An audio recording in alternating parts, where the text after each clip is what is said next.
তোমার মা সরকারের ওই ফ্যামিলি কার্ড থেকে যে টাকা পাবে সেটা দিয়ে তোমার স্বপ্ন পূরণে, তোমার ইচ্ছা পূরণে তোমার মাও তোমার পাশে।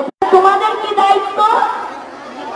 বাবা মাকে বলবা আগামী দিনে তারেক রহমান আমার জন্য নিরাপদ বাংলাদেশ গড়বে।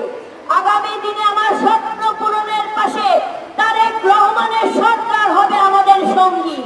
আগামী দিনে একটা স্কুল পরিচালনা করবো, তার জন্য তারেক রহমান প্রত্যেকটি সেক্টরে নারীর ক্ষমতায়নের বৃদ্ধির জন্য তিনি কাজ করবেন।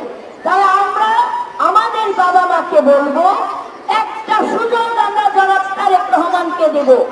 তিনি আমাদেরকে নিয়ে যে ভাবনা ভাবছেন, যে স্বপ্ন দেখছেন, সেই স্বপ্ন পূরণ করবো আমরা সবাই, ঠিক আছে না?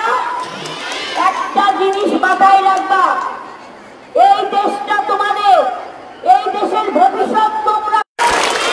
মেডিকেল কলেজ প্রতিষ্ঠা করেছে, একটা বিশ্ববিদ্যালয় প্রতিষ্ঠা করেছে, ভালো হতো না?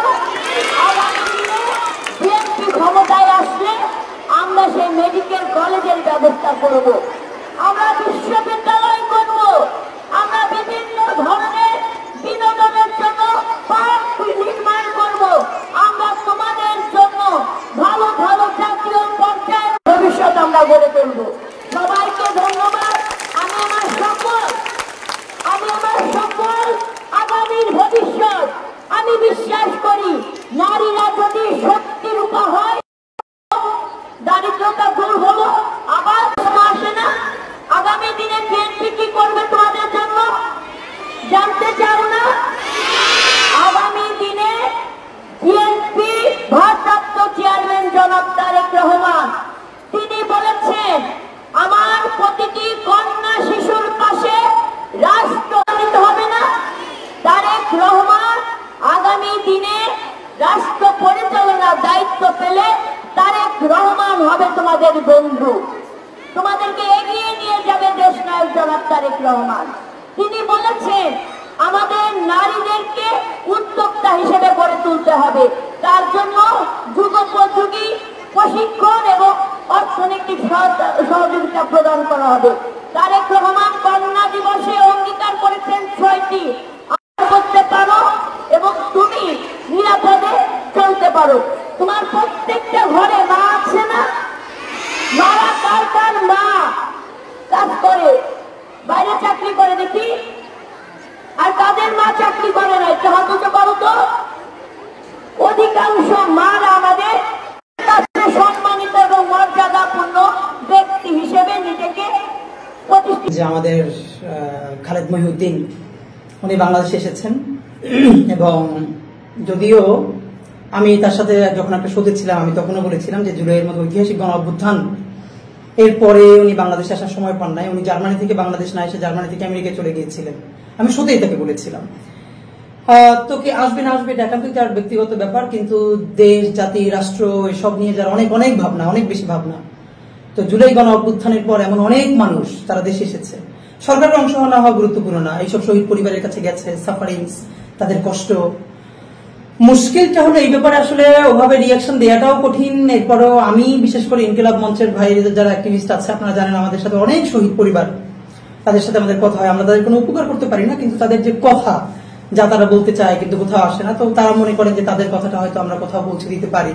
তা খুবই আমি ক্যাজুয়ালি জাস্ট কিছু বলবার জন্য হঠাৎ করে মনে হলো যে আমাদেরকে সকাল থেকে বেশ কিছু শহীদ পরিবার বলেছেন যে সম্প্রতি যে খালেদ মহিউদ্দিন ওনার একটি ভিডিও ভাইরাল হয়েছে, উনি ঢাকা বিশ্ববিদ্যালয়ে সম্ভবত আলাপ করছেন গণযোগাযোগের সাংবাদিকতা বিভাগে স্টুডেন্টদের সাথে, সেখানে ওনার কিছু বক্তব্য, ওনার জুলাই শহীদ এবং এই শব্দের ব্যাপারে ওনার টোটাল বডি ল্যাঙ্গুয়েজ এ নিয়ে যেহেতু আমাদেরকে কেউ কিছু জানিয়েছেন, তো আমরা মনে করছি আমাদের এই আলাপ নিশ্চয়ই খালেদ মহিউদ্দিন শুনবেন, কারণ তিনি সবকিছুতে খোঁজ রাখেন এবং আমাদের ব্যাপারে তিনি ভালো করে খোঁজ রাখেন।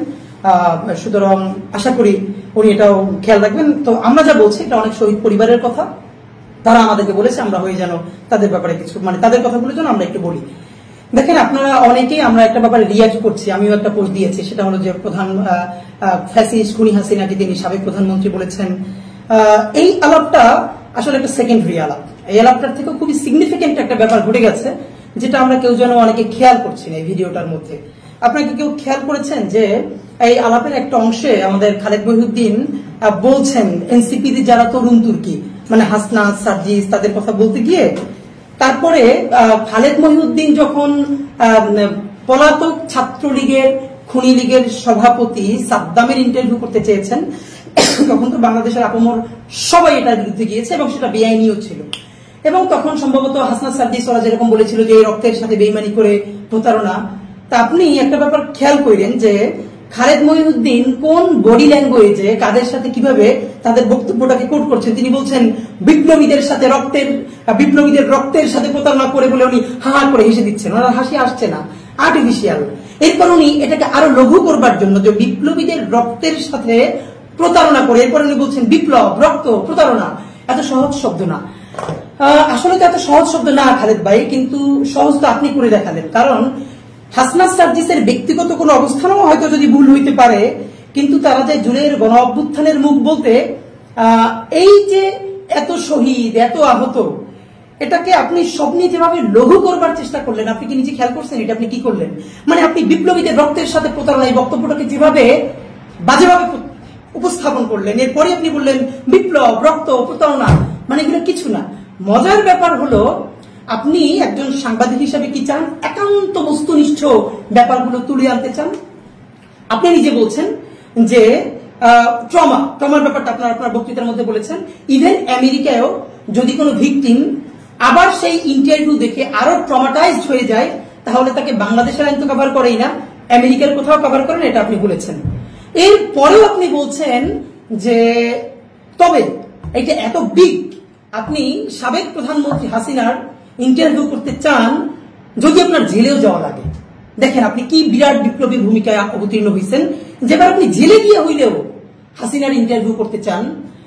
মজার ব্যাপার হইল কারণ কি এই জুলাইয়ে কি হইছে না হইছে, প্রথমত এটা আপনি সাদ্দামের কাছ থেকে শুনতে চাইছেন। আমার কথা হইল আপনার কাছে প্রথম প্রশ্ন, জুলাই কি হইছে না হইছে? সাদ্দামের ইন্টারভিউ করা তো প্রথমত আইনি নিষেধাজ্ঞা আছে, মোরাল গ্রাউন্ডে কতটুকু জার্নালিজম এটাকে সাপোর্ট করে সেটা নিয়েও তর্ক বিতর্ক আছে। আমার আপনি একটা কথা বলেন, সাদ্দাম তো কিলার, হাসিনা তো কিলার খুনি, এটা বলতে আপনার খারাপ লাগলেও বাংলাদেশের শহীদ পরিবারের খারাপ লাগে না। আপনি গত 14 মাসে বা 15 মাসে জুলাইতে কি হয়েছে ভিডিও না দেখা তকশোনা কইরা জুলাই গণ অভ্যুত্থানের মধ্যে ধরলাম আসে নাই। দেখেন আপনার ব্যাপারে অ্যালিগেশন আছে, আপনি এটার উত্তর দিয়েন। এটা ফেসবুকে প্রচুর ভাইরাল হয়েছে, জার্মানিতে থাকে আমাদের বাংলাদেশি অনেক যারা স্টুডেন্ট, তারা এই জুলাই গণ অভ্যুত্থানে হত্যা চলাকালে তারা রাস্তার পাশে দাঁড়িয়েছিল প্রতিবাদ করবার জন্য। আপনি সামনে থেকে আপনার অফিসে হেরে যাচ্ছিলেন, তারা আপনাকে রিকোয়েস্ট করেছে যে খালেদ ভাই আপনি 5টা মিনিট দাঁড়ান, আপনি কর্ণপাত না করে হুড় হুড়